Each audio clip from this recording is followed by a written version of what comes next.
মা, পরিবার, বাড়ি, পাড়া সবাই তো তাই বলছে। পুলিশের প্রশ্রয়ই এই মনুন্দি গ্রামে এবং এরকম বাংলার অসংখ্য গ্রামে শহরে তৃণমূলী, গুন্ডা, বদমাইশ, শয়তান, জানোয়ার যাই নাম দেওয়া হোক, মায়ের ভাষা নিয়ে আমি বলছি, তারা এরকম মুক্তাঞ্চল তৈরি করেছে।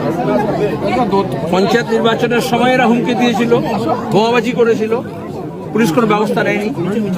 ভোট চলাকালীন যেমনটা বললেন, নির্দিষ্ট অভিযোগ করা হয়েছিল, ইলেকশন কমিশনও দায়ী, রিটার্নিং অফিসারও দায়ী, পুলিশ প্রশাসনও দায়ী, সাধারণ প্রশাসনও দায়ী। তারা ইচ্ছে করে কোনো ব্যবস্থা নেয়নি।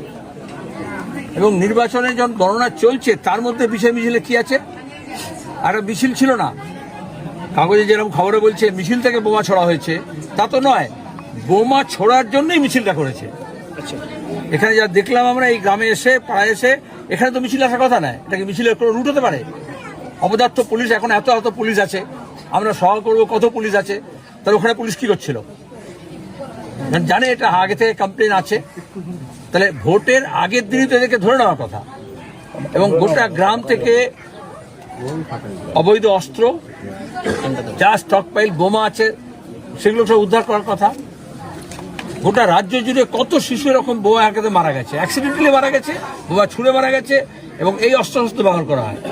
তাহলে পুলিশকে ব্যবহার করে, এই অস্ত্রকে ব্যবহার করে, এই গুন্ডাকে ব্যবহার করে এরা ভোট জিতবার চেষ্টা করছে। তাহলে পুলিশ, তৃণমূলের গুন্ডা, খুনি আর বোমা, অস্ত্র, এগুলো সব এক লাইনে দাঁড়িয়ে গেছে, কেউ আলাদা নয়। এই জন্য আমরা বাড়ি থেকে এফআইআর করা হয়েছে। আমরা প্রথম দিন থানায় গিয়েছিল, মীনাক্ষীরা গিয়েছিল, তারা বলা হয়েছে, আমরা বলেছি অপরাধীকে শাস্তি দিতে হবে এবং উদাহরণস্বরূপ শাস্তি দিতে হবে। সব অপরাধীকে গ্রেপ্তার করতে হবে, একটা দুটো করে ধরা পড়ছে।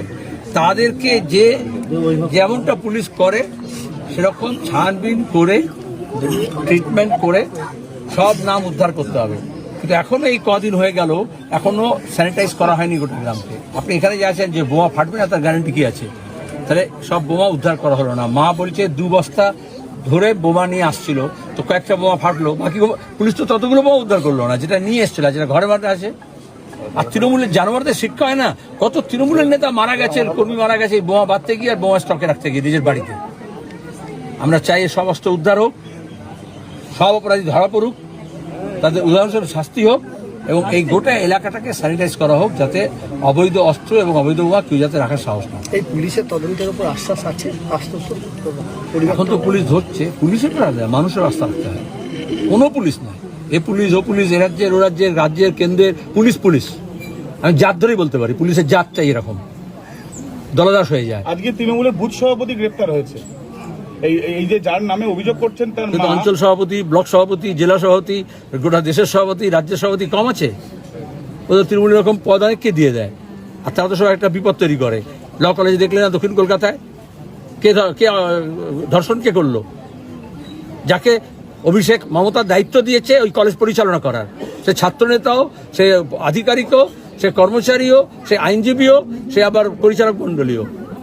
এইভাবেই ক্ষমতা কেন্দ্রীভূত করেছে বলেই পিসি ভাইপো এরকম অসংখ্য গাওয়াল শেখ জন্মাচ্ছে পাড়ায় পাড়ায়, আর তাদেরকে মস্তান বানানো হচ্ছে। একদিকে ওবিসি খতম করে দিচ্ছে, আর এরা সব ওবিসি নষ্ট শেখ, কিন্তু তাদেরকে ক্রিমিনাল বানানো হচ্ছে, স্কুল কলেজগুলো বন্ধ করে দেওয়া হচ্ছে।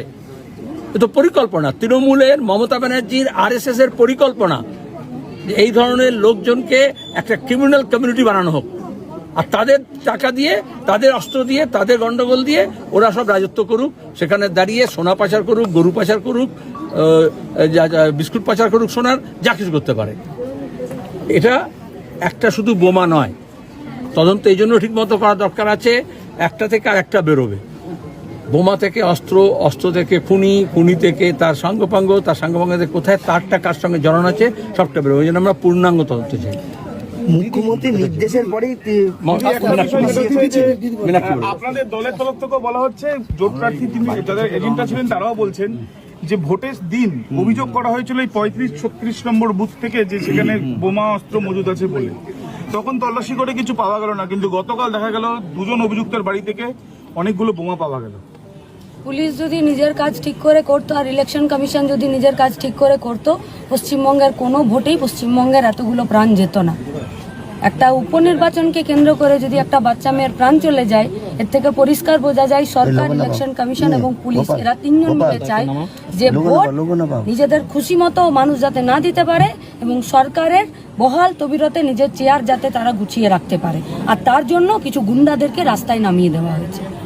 আজকে ওনার মা পরিষ্কার বলেছে, তামান্নার মা, যে তামান্নার রক্ত এই মাটিতে পড়েছে, এবারে মোলান্দি পরিষ্কার করতে হবে। আসলে মোলান্দি মানে শুধু মোলান্দি গ্রাম নয়, মোলান্দি মানে গোটা পশ্চিমবঙ্গ। যারা গুন্ডারাজ করে বেড়াচ্ছে তাদেরকে খতম করতে হবে, নইলে আজকে তামান্নার মা বুক পিটছে, কালকে কার মা বুক পিটবে? ওই তো একজনের মা গোটা রাজ্য গোটা দেশ বুক চাপড়ে চাপড়ে ঘুরে বেড়াচ্ছে, আরজি করের মা, আবার একটা তামান্নার মা, আবার একটা কলকাতা সাউথ ল কলেজের আরেকটা মা। তাহলে পশ্চিমবঙ্গের সব মাগুলো বুক চাপড়ে চাপড়ে ঘুরে বেড়াবে? এটা পশ্চিমবঙ্গের ভবিতব্য, এটা পশ্চিমবঙ্গের বর্তমান, এটা পশ্চিমবঙ্গের ভবিষ্যৎ হবে।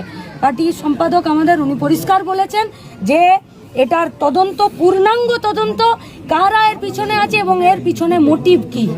চেয়ারকে আঁকড়ে রাখা, তাহলে চেয়ারকে আঁকড়ে রাখতে গেলে গুন্ডাদের হাত ধরে থাকতে হবে, আর পুলিশ গুন্ডাদের মাথায় ছাতা ধরবে, এ পশ্চিমবঙ্গে চলবে না। সম্পাদক পরিষ্কার বলেছেন, কারো উপরে ভরসা নেই, চলো বাকি জনসভা হবে, মানুষের চলো জনসভা হবে।